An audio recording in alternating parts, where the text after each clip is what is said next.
Hello students, how are you all? I hope you all will be fine and safe at your homes. बच्चों, आज हम आपकी book rainbow 7 से lesson 2 पढ़ेंगे. इस लेसन का नाम है द होली गंगा.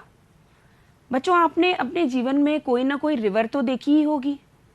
अच्छा, मानिए नहीं भी देखी है तो आप किसी रिवर का नाम तो ज़रूर जानते होंगे. क्या आप मुझे किसी रिवर का नाम बता सकते हैं? Can you tell me the name of any river? हाँ, गंगा, कृष्णा, कावेरी, महानदी, ये सब हमारी बहुत महत्वपूर्ण रिवर्स हैं. अच्छा बच्चों, आप तो जानते ही हैं कि इन नदियों के बिना हमारा जीवन बिल्कुल व्यर्थ हो जाएगा, क्योंकि पानी की ज़रूरत हमें इन रिवर्स से ही पूरी होती है. अच्छा, जब मैंने क्वेश्चन आपसे पूछा कि ये बताइए कि नदियों के नाम बताइए, तो आप में से अधिकतर लोगों ने एक रिवर का नाम लिया होगा. वो रिवर कौन सी है? गंगा रिवर. बिल्कुल सही. गंगा रिवर हमारे देश की बहुत महत्वपूर्ण रिवर है. अच्छा, ये बताइए कि इसमें बहुत सारी सिटीज़ इसके किनारे बसे हुए हैं. तो can you tell me the name of few cities which are located on the bank of river Ganga?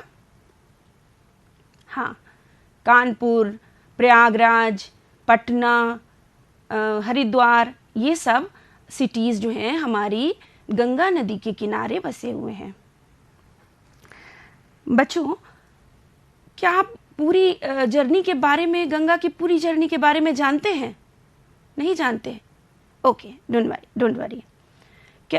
Today we will discuss about the whole journey of river Ganga.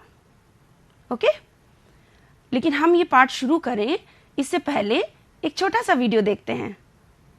आइए देखें. Lesson 2. The Holy Ganga. Ganga is the lifeline of India. Ganga begins its journey from Gangotri Glacier known as Gomukh in Uttarakhand. As the Ganga flows down the mountains, more and more little streams join her. It becomes wider and wider as it reaches the plains. It reaches the plains at Haridwar. On both the sides of the river Ganga, there are green fields. Many big rivers join the Ganga in the plains. The Yamuna and the Saraswati meet the Ganga at Prayagraj. This meeting place of the three rivers is called Triveni Sangam. It is also known as Tirthraj Prayag. Kumbh Mela at Prayag has gained international fame as the world's largest religious gathering of people. Many Hindus believe that taking a holy dip in the Ganga can purify a person's soul of all past sins. After passing through many big cities, the Ganga flows towards the sea. The Ganga's long journey from high up in the mountains ends at the Bay of Bengal.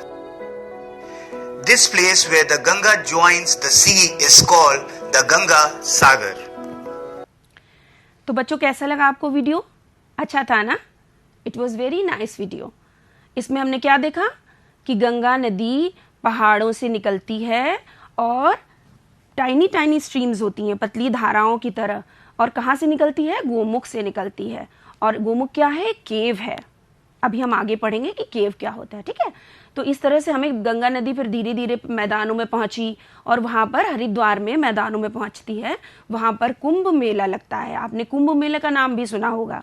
बहुत बड़ा मेला होता है, बहुत सारे लोग आते हैं और अब तो इंटरनेशनल फेम भी उसका हो गया है. यानी सब जगह बहुत प्रसिद्धि है हमारे कुंभ मेला की. तो बच्चों, इसके बाद फिर क्या होता है? फिर वो धीरे धीरे प्लेन से होकर के वो आगे बढ़ती है और उसके चारों ओर ग्रीन फील्ड्स हैं. और फिर आगे क्या होता है? वो बे ऑफ बंगाल में जा कर के गंगा सागर में समुद्र में मिल जाती है. तो ये हमने आज अभी वीडियो में देख लिया. आइए अब लेसन पढ़ते हैं अपना. आपके सामने देखिए लेसन, आपकी बुक है ना? You must be having your books with you. Okay, open your books. Go to page number 13. See, this picture is there on your book. Okay? Open it. But we will follow a pattern. First, I will read the passage and you will listen patiently. And afterwards, we both will read together. Okay? तो सबसे पहले मैं पढ़ती हूँ, okay. चलिए, the Ganga is our national river, it is one of the world heritages, the Ganga is the lifeline of India and one of the most important rivers of our country. It is considered sacred and worshipped as goddess Ganga. The Ganga begins its journey from Gomukh.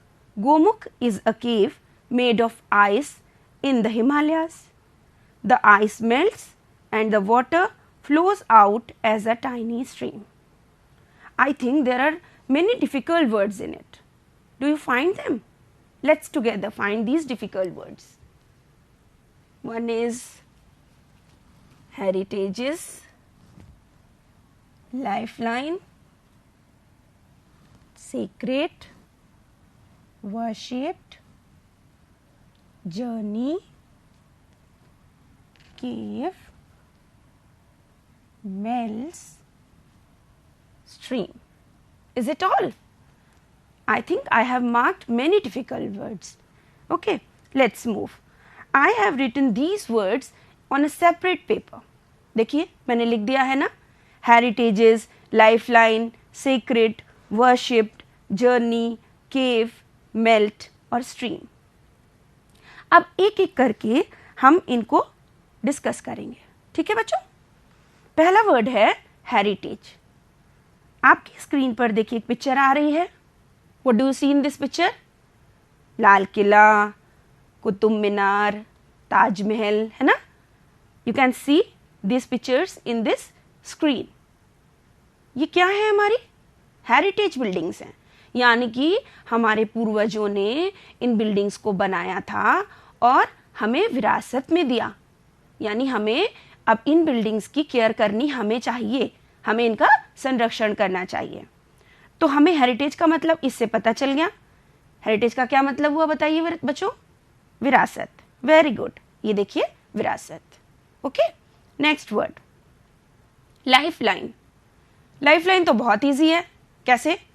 Life मने जीवन, line मने रेखा, life line जीवन रेखा, यानी जो चीज हमारे जीवन के लिए बहुत जरूरी है उसे हम लाइफ लाइन कहते हैं, है ना। ठीक है, तो इसका मतलब हो गया, इसका अर्थ है जीवन रेखा। थर्ड वर्ड देखते हैं, सेक्रेड, SACRED। आप देख पा रहे होंगे ना। चलिए, इसके लिए भी एक पिक्चर देखते हैं। ओहो, इसमें तो बहुत सुंदर सुंदर बुक्स भी हैं। ये बुक्स कौन सी हैं? आप पहचानते हैं? ज़रूर पहचानते होंगे। हमारे जितने भी लोग हम लोग सिटीजन्स रहते हैं इंडिया में, वो किसी न किसी धर्म का पालन करते हैं। ये हमारी कुछ सीक्रेट बुक्स हैं, जैसे गीता, बाइबल, कुरान। इनके पिक्स आप देख रहे हैं ना। ये हमारे लिए सीक्रेट बुक्स हैं। तो ये किताबें हमारे लिए बहुत ही पवित्र हैं, यानी सीक्रेट का मतलब हो गया पवित्र। ठीक है, आगे चलते हैं। वर्शिप्ड, वर्शिप के लिए एक और पिक्चर आ गई। देखिए इसमें क्या है, पहचान पाते हैं?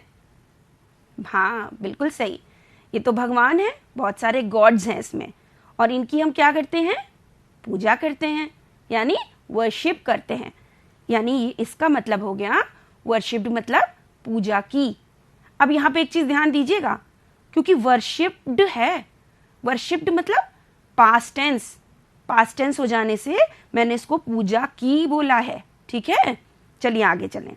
जर्नी, जर्नी जब हम क्या करते हैं, जब अपनी नानी के घर जाते हैं, दादी के घर जाते हैं, और कभी दूर होता है उनका घर, तो हम क्या करते हैं? वहां तक की यात्रा करते हैं ना।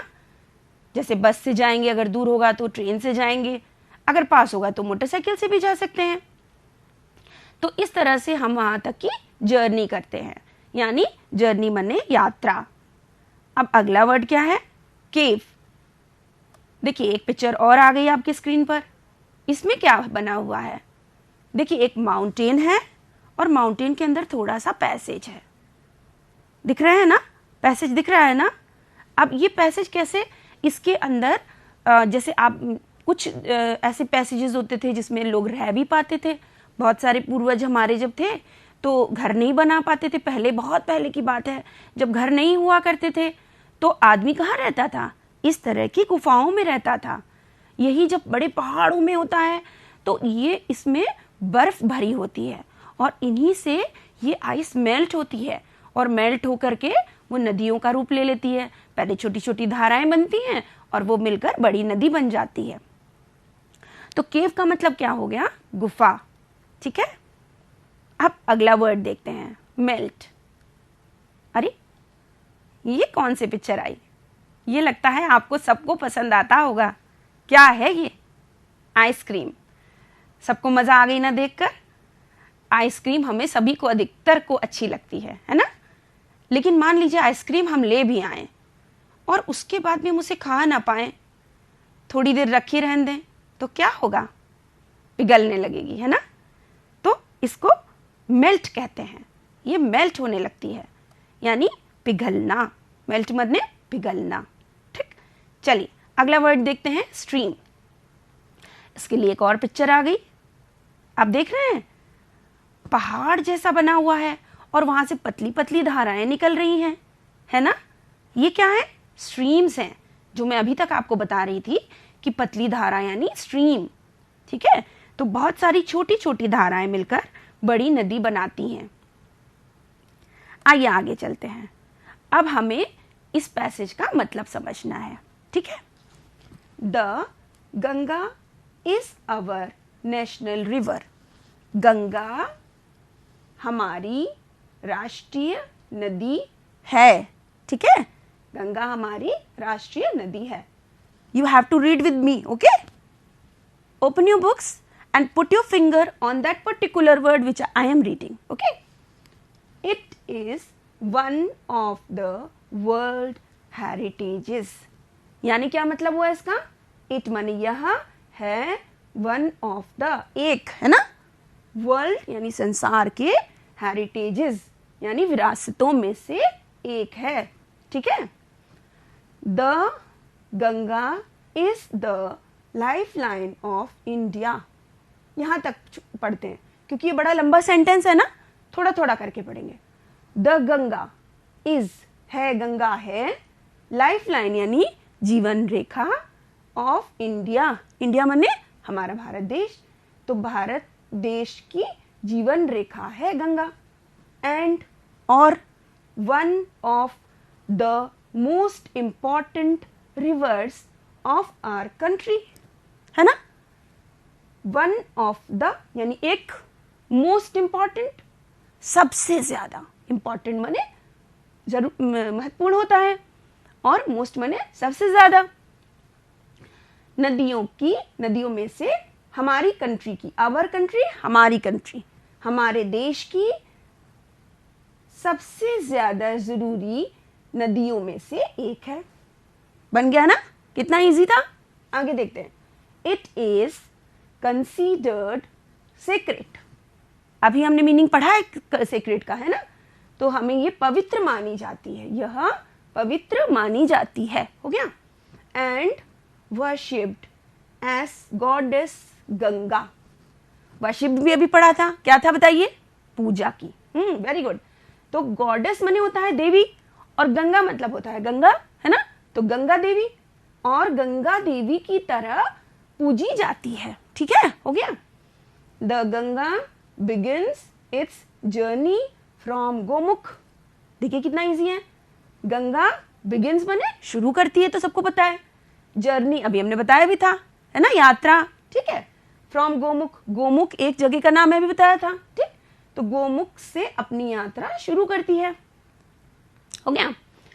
Gomukh is a cave made of ice in the Himalayas.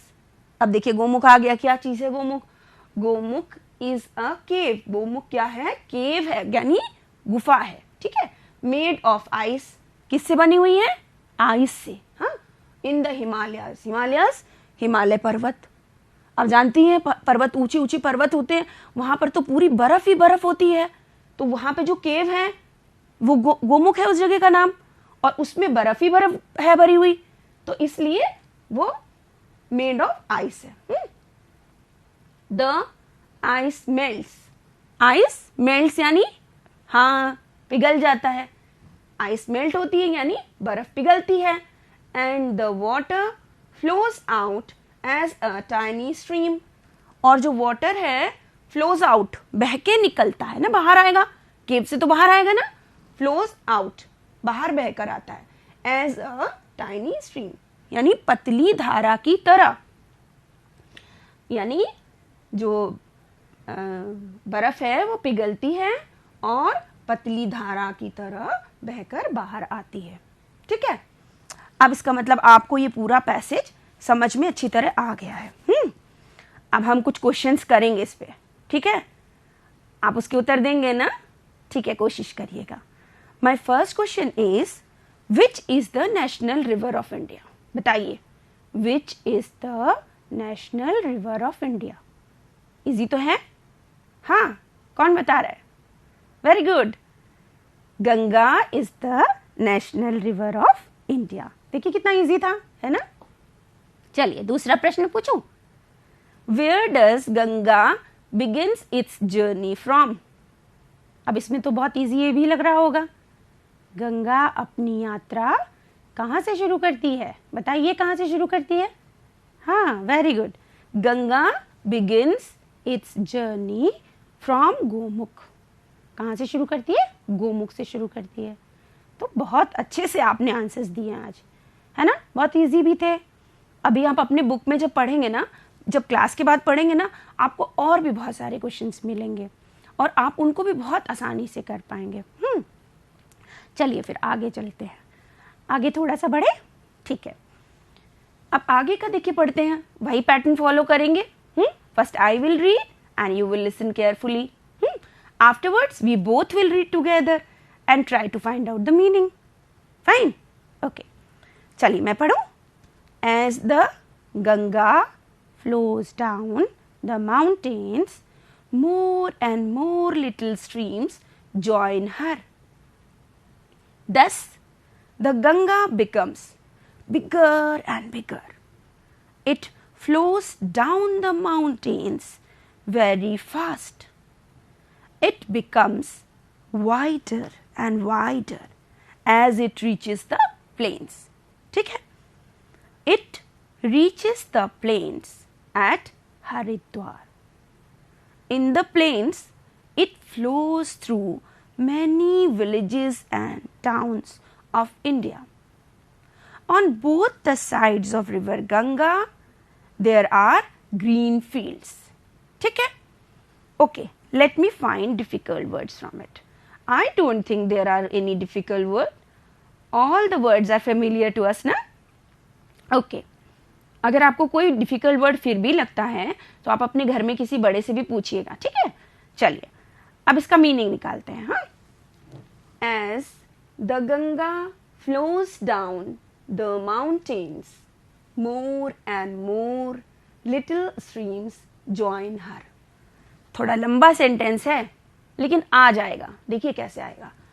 As the Ganga, जब जैसे ही गंगा फ्लोज डाउन नीचे उतर के बह के आती है माउंटेन से, माउंटेन से आ रही है ना गंगा, ठीक है?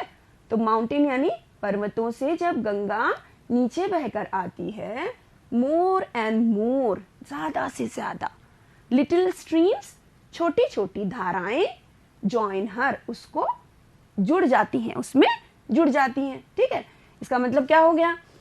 जैसे ही गंगा पहाड़ों से नीचे बहकर आती है, ज्यादा से ज्यादा छोटी धाराएं उसमें जुड़ जाती हैं। हो गया ना? चलिए, thus the Ganga becomes bigger and bigger.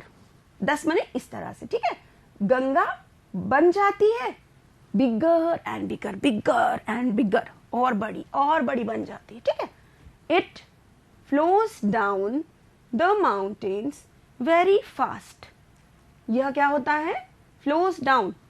अभी बताया था ना, फ्लो माने बहना, डाउन नीचे बह के आ रही है माउंटेन से, वेरी फास्ट बहुत तेज से आ रही है। आगे चलते हैं। It becomes wider and wider as it reaches the plains. यह बिकम बन जाती है वाइडर एंड वाइडर, और चौड़ी बन जाती है जब भी ये कहाँ पहुंचती है, प्लेन्स में पहुंचती है, यानी मैदानों में जब ये पहुंचती है। It reaches the plains at Haridwar. अब देखिए मैदान आपने पढ़े होंगे ना, मैदान में जब ये पहुंचती है तो जो पहली सिटी वहां पर आती है जो हरिद्वार है, जो मानी जाती है कि वो हरिद्वार में प्लेन्स में पहुंच जाती है। In the plains it flows through many villages and towns of India. Flows through माने होकर गुजरना, मैनी विलेजेस बहुत सारे जो गांव होते हैं, एंड टाउन्स कस्बे होते हैं, ऑफ इंडिया भारत के, यानी मैदानों में यह भारत के बहुत सारे गांवों और कस्बों से होकर बहती है। ऑन बोथ द साइड्स, ऐसे गंगा जा रही है, एक साइड इधर वाला एक साइड इधर वाला, बोथ द साइड्स, ठीक है। Both the sides of the river Ganga, Ganga river के किनारे, देयर आर ग्रीन फील्ड्स, वहां पर क्या है, ग्रीन माने हरे, फील्ड्स मतलब क्या होता है, मैदान, तो बहुत सारे हरे मैदान है दोनों तरफ, गंगा के दोनों तरफ, ठीक है। अब इसका मतलब मुझे लग रहा है कि आपको इसका पूरा दोनों पैराग्राफ का मतलब बहुत अच्छी तरह आ गया होगा, है ना, आ गया है ना। तो चलिए आगे चलते हैं। लेकिन एक बात आपने नोट की, इसके अंदर कुछ ऐसे वर्ड्स हैं जो थोड़े अलग हैं, जैसे क्या, बिगर एंड बिगर, और क्या है, वाइडर एंड वाइडर, ये तो थोड़े अलग लग रहे हैं। अब इनको कैसे समझें, चलिए फिर आगे चलते हैं, इनको समझने की कोशिश करते हैं। इसको समझने के लिए आपने जो पुरानी क्लासेस में कुछ एडजेक्टिव्स पढ़े होंगे, याद आ रहे हैं? नहीं याद आ रहे, कोई बात नहीं, मुझे मालूम है बहुत सारे लोगों को याद आ रहे हैं, कुछ लोग भूल भी गए होंगे, तो आपके लिए एक बार फिर से दोहरा देती हूँ। एडजेक्टिव्स क्या होते हैं बताइए? Adjectives are words that are used to qualify और डिस्क्राइब नाउन एंड प्रोनाउन। इसका क्या मतलब हुआ? यानी नाउन और प्रोनाउन, आपको मालूम है ना, नाउन यानी संज्ञावाचक वर्ड्स जो किसी का नाम होते हैं, और प्रोनाउन क्या होता था? प्रोनाउन जो संज्ञा की जगह यूज करते हैं, जैसे वह, ही, शी, दे, ये हो गए। तो ये जो वर्ड्स होते हैं, इनकी जो वर्ड्स विशेषता बताते हैं, यानी कि इनको क्वालिटी, इनको क्वालिफाई करते हैं, इनको डिस्क्राइब करते हैं। जैसे I have got a pink sari, है ना, मेरे पास एक पिंक साड़ी है ना, साड़ी का जो विशेषता बता रहा है वो क्या है? पिंक, है ना। अच्छा, this book is of yellow colour, yellow, तो यानी येलो इस नोटबुक की, रजिस्टर की विशेषता बता रहा है। इसी तरह से जैसे ट्री इज टॉल, तो टॉल क्या हो गया? ऊंचा है पेड़, तो पेड़ की विशेषता बता रहा है, टॉल। आ गया? ठीक है, चलिए फिर आगे चलते हैं। अब हमें जानना है कि जो एडजेक्टिव होते हैं उनकी 3 डिग्रीज होती हैं, ठीक है। कौन कौन सी 3 डिग्रीज होती हैं, आइए पढ़ें। क्योंकि जैसे हम एक की बात करेंगे तब तो हम चलो कह देंगे कुछ भी जो हमें कहना होगा, लेकिन अगर हमें 2 लोगों की बात करनी है या बहुत सारे लोगों की बात करनी है, वहां पे हमें डिग्रीज की जरूरत पड़ती है। कितनी तरह की डिग्रीज होती हैं? 3, ठीक। पहली डिग्री पॉजिटिव डिग्री, ठीक है। दूसरी degree comparative degree. Positive degree क्या होती है? जब एक की बात होती है, तुलना नहीं की जा रही किसी से किसी की, लेकिन कंपैरेटिव में 2 चीजें हो जाती हैं, उनकी आपस में हम तुलना कर सकते हैं। तो इसी तरह से सुपरलेटिव डिग्री हो गई 3rd। अब देखिए, जैसे एक ट्री है, ये ऊंचा है तो ये टॉल हो गया, फिर दूसरा ट्री आ गया, ये टॉलर हो गया, ठीक। तीसरा आ गया तो ये क्या हो गया? टॉलेस्ट हो गया। अब चलिए एक एक्सरसाइज करते हैं। अगर हम पॉजिटिव डिग्री में ER लगा दें तो तो कंपैरेटिव बन जाएगा। जैसे प्रैक्टिस में देखिए दोनों पॉजिटिव, ये देखिए बॉल आ गई, एक बॉल है, ये क्या है, बिग बॉल है, ठीक है, और एक और बॉल आ गई, ये तो उससे भी बड़ी है, अब क्या बोलेंगे इसको, बिगर, ठीक। अब देखिए एक स्क्रीन आई, ये क्या है, वाइड, दूसरी आ गई वाइडर, इससे बड़ी, ठीक। Fast, faster, slow, slower. अच्छा, अब एक बार रिपीट कर लेते हैं जो कुछ भी पढ़ा, बहुत कुछ पढ़ लिया हमने आज। देखिए 4 वर्ड्स हैं, फिल इन द ब्लैंक्स हैं, लाइफलाइन, नेशनल, वाइडर, हरिद्वार। पहला सेंटेंस है the Ganga is our dash river. हम ऐसा करते हैं, चारों सेंटेंस हम लिख लेते हैं। It is dash dash of India, it reaches the plains at dash and it becomes dash and dash as it reaches the plains, ठीक है। चलिए अब इसको भरने की कोशिश करते हैं। द गंगा इज अवर, कौन सी होगी,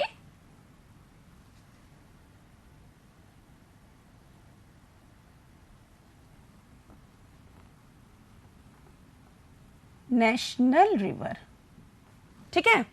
इट इज द, आप बताइए, lifeline of India. It reaches the plains at, क्या होना चाहिए, हरिद्वार।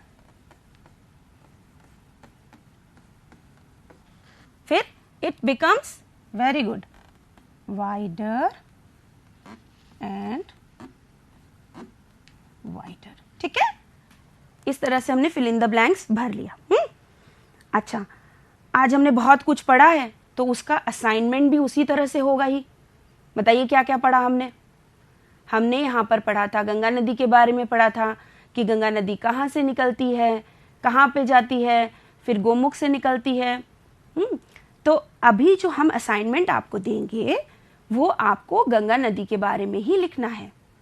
हाँ, कैसे लिखेंगे, जैसे गोमुख से शुरू होती है, फिर आगे बढ़ती है, माउंटेन्स में जाती है, आगे बढ़ती माउंटेन से उतर के नीचे आती है, और फिर धीरे धीरे क्या होता है, टाइनी स्ट्रीम से मिल जाती है, बड़ी हो जाती है, हरिद्वार में पहुंचती है ना, और फिर उसके बाद वो बे ऑफ बंगाल में गिर जाती है, ठीक है। तो आज का असाइनमेंट आपका है, right 4 lines on river Ganga in your own words, ठीक है।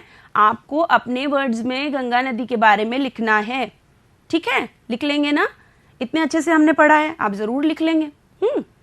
तो इसको अगर आप नहीं कर पा रहे बाई चांस, तो आप किसी और की मदद भी ले सकते हैं, ठीक है। तो आज का पाठ यहीं समाप्त करती हूँ मैं। Thank you and take care. We will meet in the next class with more fun and knowledge. Thank you.